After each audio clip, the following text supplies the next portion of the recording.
தந்தை பெரியாரும் பேரறிஞர் அண்ணாவும் முத்தமிழுங்கிற கலைஞரும் ஏற்படுத்தின சுயமரியாதை உணர்வாளர் தான் பாஜகவோட பாசிச ஆட்சிக்கு அடிபணியாம முதுகெலும்போட நிமிர்ந்து நிற்கும்.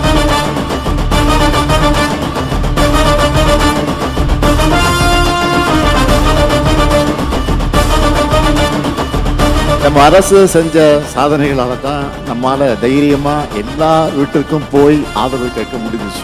ஒன்றிய பாஜக அரசு தமிழ்நாட்டுக்கு செஞ்சிட்டு இருக்கக்கூடிய துரோகங்களை, நிதி ஒதுக்கீடுல செஞ்சிட்டு இருக்கக்கூடிய வஞ்சகங்களை எடுத்து சொல்லி தமிழ்நாடு போராடும், தமிழ்நாடு வெல்லும்னு தமிழ்நாடு முழுக்க ஒவ்வொரு வீட்டுக்கும் போய் இந்த மாபெரும் முன்னெடுப்பை வெற்றியடைய வச்சிருக்கக்கூடிய கழகத்தின் ரத்த நலங்களான உடன்பிறப்புகள் ஒவ்வொருத்தருக்கும் இந்த மேடையில் இருந்து என்னுடைய பாராட்டுக்களையும் இந்த சல்யூட் மூலமா சொல்லிக்கிறேன்.